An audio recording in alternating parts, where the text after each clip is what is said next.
नमस्कार। यूं तो अनादिकाल से सृष्टि और विनाश का क्रम निरंतर चलता आया है, पर आर्यावर्त के इतिहास में मानव जाति के प्रथम महाप्रलय का वर्णन है, जब विकराल सिंधु न केवल हिमालय को चूम रहा था, बल्कि उसे चुनौती भी दे रहा था।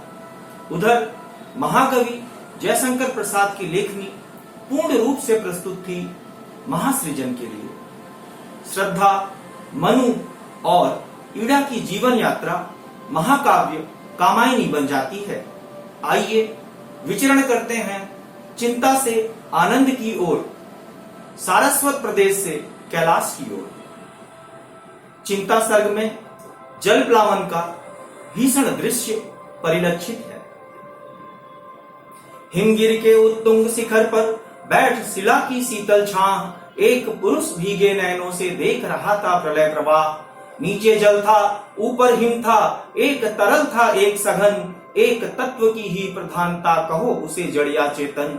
धू धू करता नाच रहा था अनस्तित्व का तांडव नृत्य, आकर्षण विहीन विद्युत कण बने भारवाही थे भृत्य।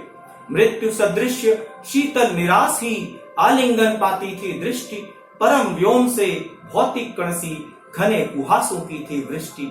वाष्प बना उड़ता जाता था या वह भीषण जल संघात, सौर चक्र में आवर्तन था प्रलय निशा का होता अपराध। पर आशा की किरण भी दूर नहीं होती है। आह, कल्पना का सुंदर यह जगत मधुर कितना होता, सुख स्वप्नों का दल छाया में पुलकित हो जगता सोता। संवेदन का और हृदय का यह संघर्ष न हो सकता, फिर अभाव असफलताओं की गाथा कौन कहाँ बकता। कब तक और अकेले कह दो, हे मेरे जीवन बोलो, किसे सुनाऊं कथा कहो मत, अपनी निधि न व्यर्थ खोलो।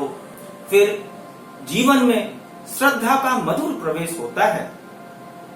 कौन तुम संस्कृति जल निधि तीर तरंगों से फेंकी मणि एक, कर रहे निर्जन का चुपचाप प्रभा की धारा से अभिषेक। मधुर विश्रांत और एकांत जगत का सुलझा हुआ रहस्य, एक करुणामय सुंदर मौन और चंचल मन का आलस्य। चेतना का सुंदर इतिहास, अखिल मानव भावों का सत्य, विश्व के हृदय पटल पर दिव्य अक्षरों से अंकित हो नित्य।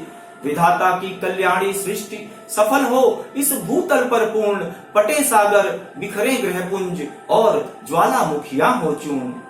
और काम की उत्तेजना स्वाभाविक हो जाती है।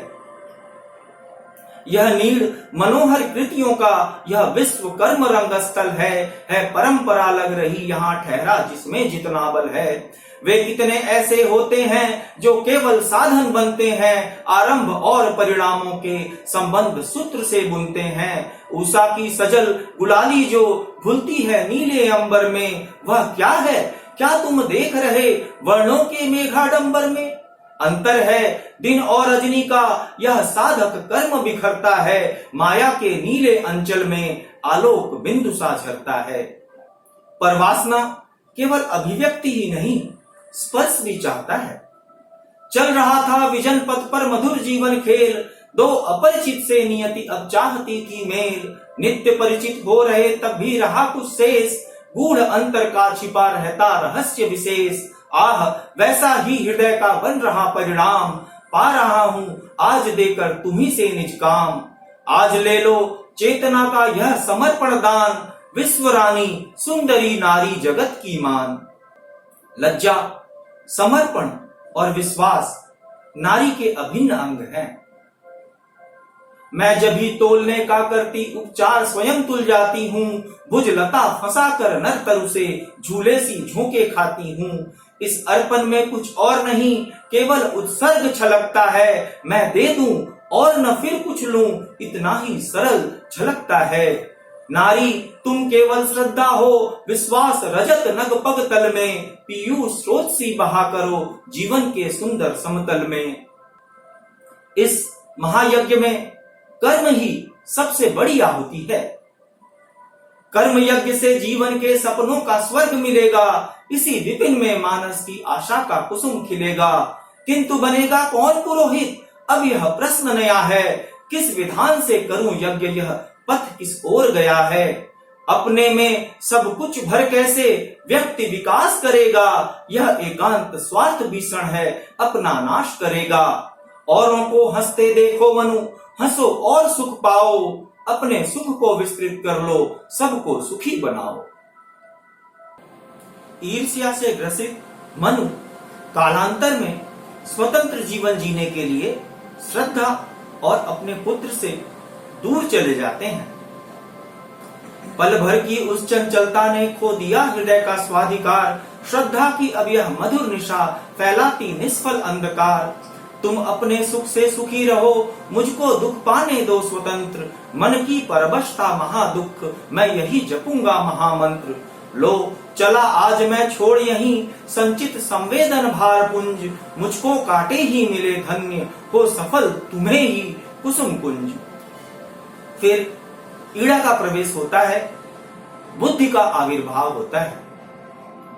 जीवन निशीथ का अंधकार भग रहा क्षितिज के अंचल में, मुख आवृत कर तुमको निहार। तुम इड़े उसासी आज यहाँ आई हो बन कितनी उदार। कलरव कर जाग पड़े मेरे ये मनोभाव सोए विहंग। हंसती प्रसन्नता चाव भरी बनकर किरणों की सी तरंग। अवलंब छोड़कर औरों का जब बुद्धिवाद को अपनाया, मैं बढ़ा सहज तो स्वयं बुद्धि को मानो आज यहाँ पाया। मेरे विकल्प संकल्प बने जीवन हो कर्मों की पुकार। सुख साधन का हो खुला द्वार। उधर श्रद्धा डरावना स्वप्न देखती है।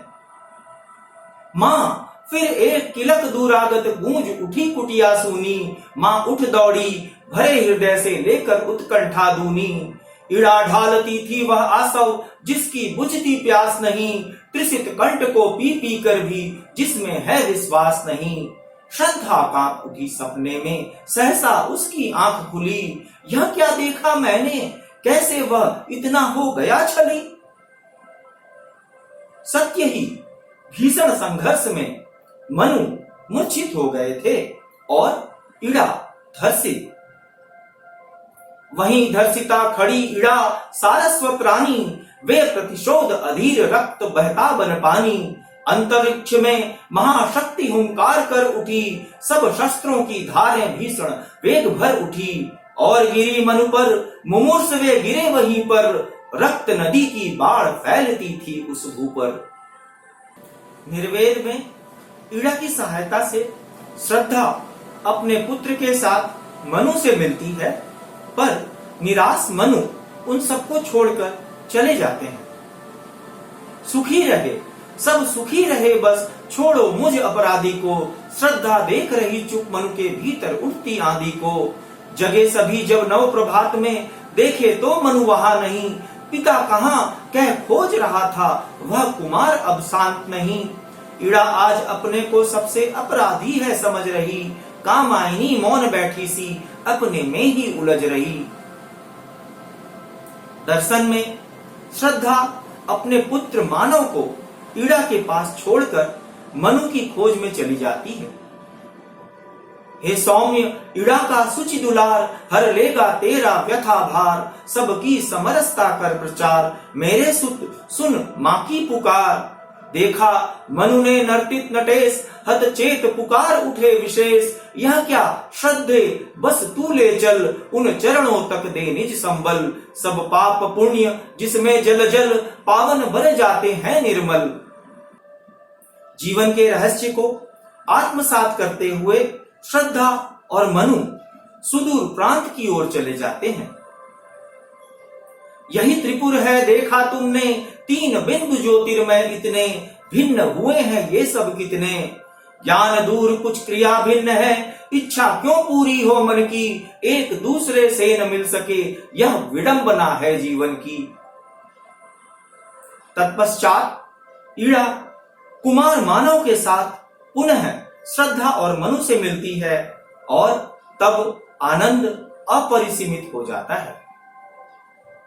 हाँ, ईड़ा आज भूली थी पर क्षमा न चाह रही थी। वह दृश्य देखने को निज दृग युगल सराह रही थी। मनु ने कुछ कुछ मुस्काकर कैलाश और दिखलाया। बोले देखो कि यहाँ पर कोई भी नहीं पराया। सब भेद भाव भुलवाकर दुख सुख को दृश्य बनाता, मानव कह रे यह मैं हूं, यह विश्व नीड बन जाता।